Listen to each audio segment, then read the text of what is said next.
take this process, who buys off on that validation? The number one, if you look at the research, and nurses are great about doing this kind of research, but nursing has done a lot of things looking at credentialing. Whether, and I'll use the United States model of certified emergency nurse or certified critical care nurse, or, all of the things that tie into the nursing credentialing, and then they go out and study that. The number one, there are two factors that nursing says credentialing is important. The number one thing is that patients recognize those credentials. They may not understand what it means, but if you walk into the room and your name tag says RN, CEN, CFRN, something else, that extra little set of numbers or letters means something to patients. They don't know what it means to be a certified emergency nurse or a certified critical care registered nurse, but they understand, gee, this person has some sort of extra special training going on, and so my care is going to be better.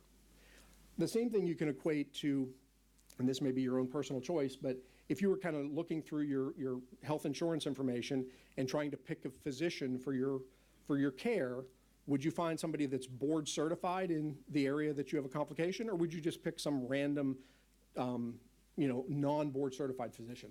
That's kind of the issue that we get to with this. The other thing that was interesting out of the nursing literature, and we're starting to see more and more with the paramedic, just through the retention information that we collect, is that job satisfaction and retention is much higher in the certified groups than the non-certified groups. Handful of reasons for that, I think, but I think it's also interesting. One of the things that we're struggling with too in the United States, and certainly the money drives so many things, but who's going to pay for this and why are they going to pay for this?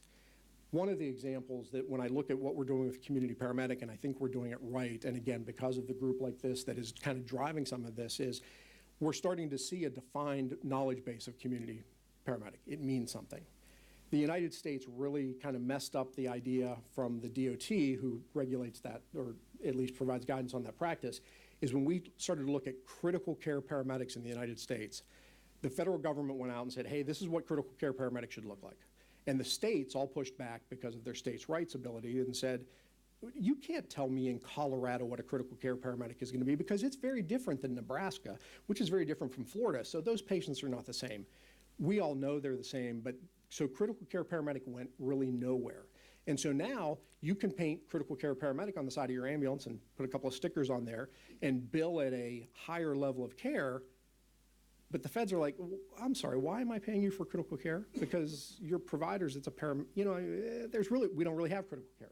I think that's one of the things that's really important now when we look at community paramedic. The reason people, or the regulators are going to look at this, so I'm going to pay you to provide a community paramedic service. Well, what does that mean?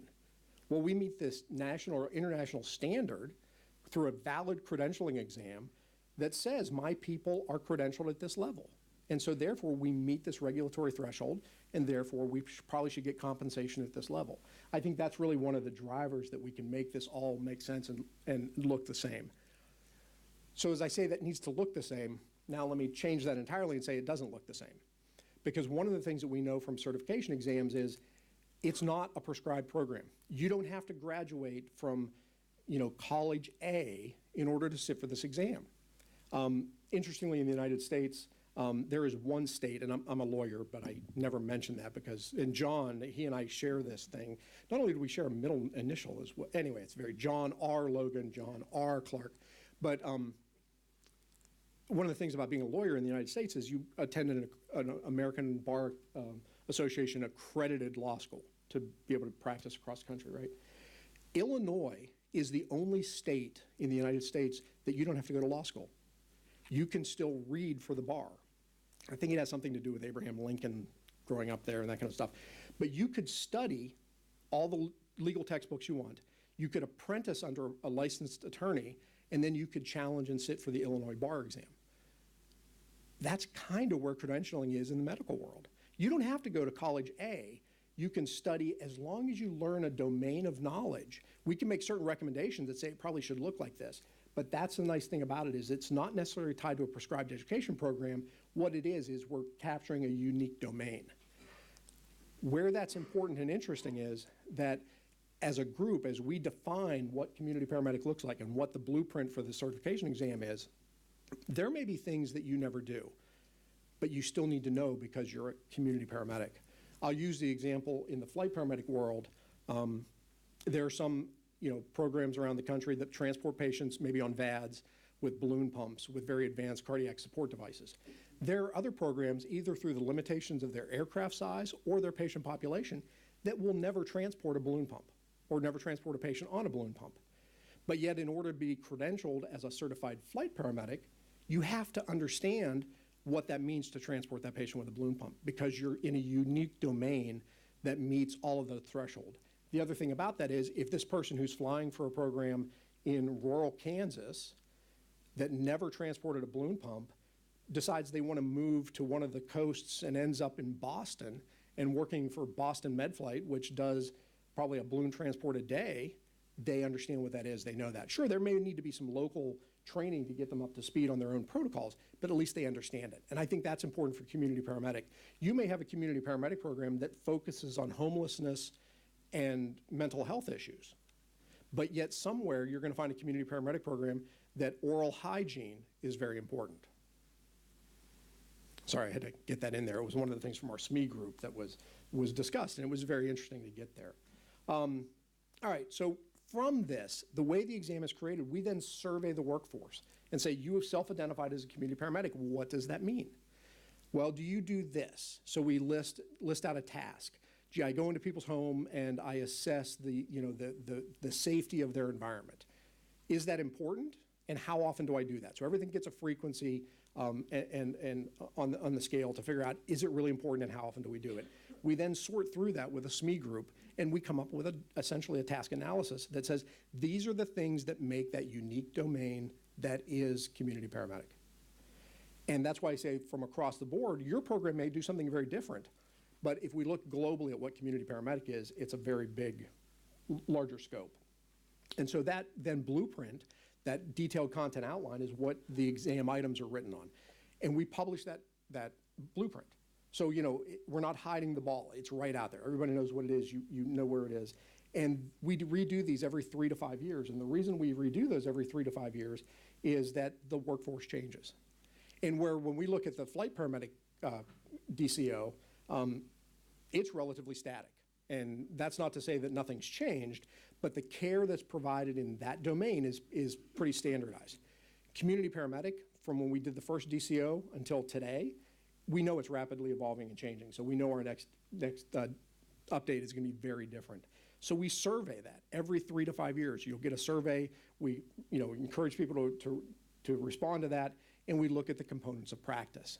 And so the community paramedic exam that you take in 2014 will probably be different than 2016.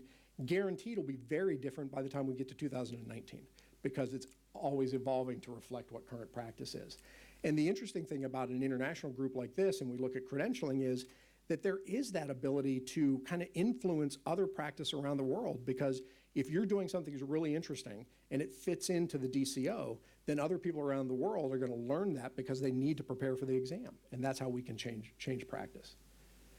The other thing that I always throw in here, because this drives a lot of people's thought, is the idea that, well, why do I want to spend this money to get my people credentialed? Because if you don't, your risk is so much greater. We know this from everything. Whether you take a driver's education class to become a better driver, your insurance drops, all those kind of things.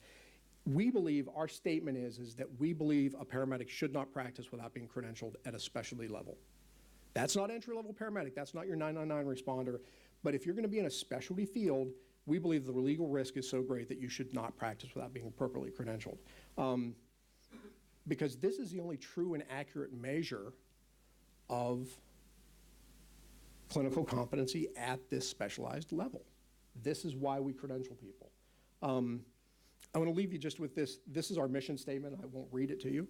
But the nice thing about this, and kind of the pure thing that I see about this credentialing idea, is people ask, we were just in Ireland for when SMAC was there last year in Dublin, and we'd gone down to EMS gathering, and we're meeting with some of the FEC people. And one of the interesting comments, so we'd had kind of a formal breakfast meeting with some of them, and with their director and their clinical educators and some other people, and very polite across the table with a lovely Sterling tea set as we sat in this big room, and we had all this polite conversation. And then that evening after the event, the director of FEC is standing there and he says, boys, come over here, I want to buy you a Guinness. We go in the corner and we get a Guinness. He says, all right, all that stuff aside this morning, who's making the money? And we're like, well, what do you mean, who's making? He's like, you've got to be making money. There's got to be a reason you want us to do this, because there's got to be money. Like, there's not money. Trust me, there's not money. I see the budget there's no money in this. But our mission really, we were all paramedics in the field that created this credentialing because we knew it was the right thing to do. I think getting other people to realize that this is really a pure pursuit. We want to credential providers for two reasons. One, so that we can validate that they have the specialty understanding and specialty knowledge, so that you can prove to your patients, to your coworkers, to the other people in your healthcare system that you work with, that there's a reason that these people are going into these homes and doing the things that we do, because we have validated their skills and knowledge and know it exists. The second thing is that the people that you're taking care of understand and recognize, wow, there's something more than, I'm getting a specialty level of care because this person has achieved this higher level of accomplishment. So I think that's the real reality behind certification. You're not doing it for the money. You're not doing it, to get the fancy patch and that kind of stuff. What you're doing it for is because it does make the system better. And we know that from the flight paramedic surveys that we do, is that providers will tell you that they're a better paramedic today than they were before they started to study for the exam, because they studied things that they didn't normally have to do, and there's a certain pride and ownership that they got to. So that's, when we look at certification, I think all those pieces come together to say that's why you should do this. But that continuity across a big group like this, across the United States, across all the provinces of Canada, that makes workforce, flow easy. As a manager, I know if somebody comes into my office with a credential, I know what that means. They're easy to plug into the system. That's just one side of it. But the other thing, the patients, the reimbursement pieces, those all come together. So, I think you really need to seriously look at, within your own programs, how do we credential these? And do we take one single model? Obviously, that's what I think makes sense. But certainly, I think it's something that we should certainly discuss as a community and get to some sort of consensus as we move forward. So, with that, I'd love to take any, Gary, do I have time for questions? I do. I have about 4 minutes. Any questions about credentialing you want to throw out there? Shy. I love shy. Oh.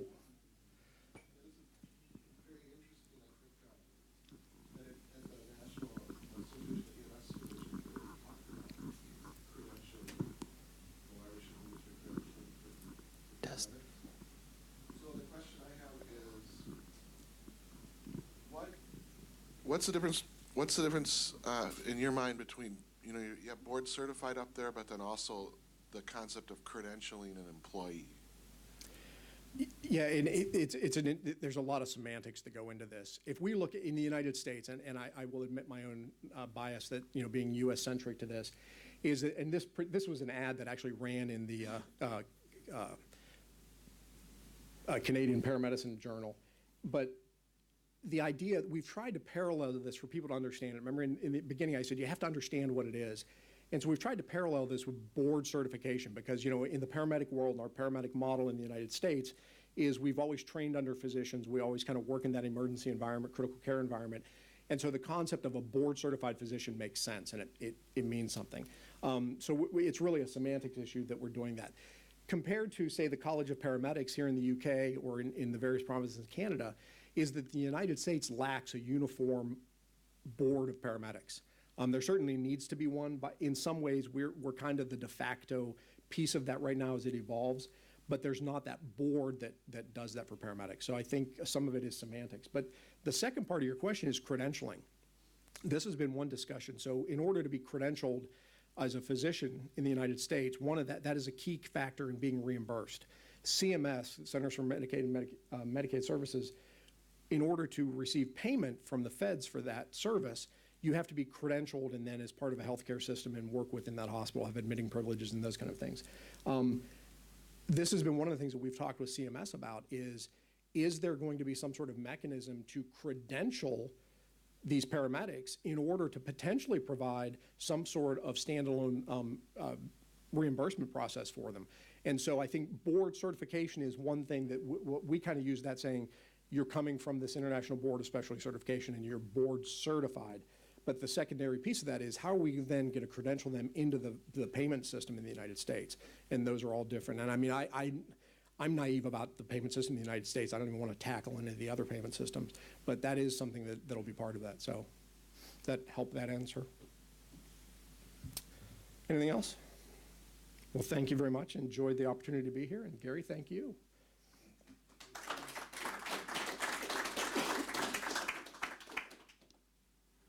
All right, our next speakers are James Hayward and Carol Robertson, and they're going to talk about developing community paramedicine at a regional level.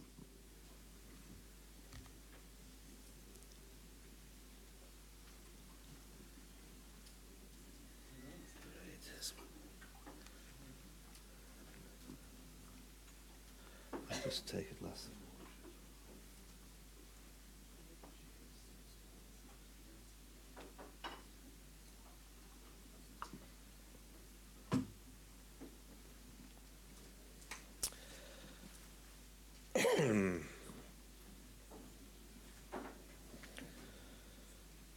Right, good morning, everybody. James Hayward and Carol. We want to. This is we think is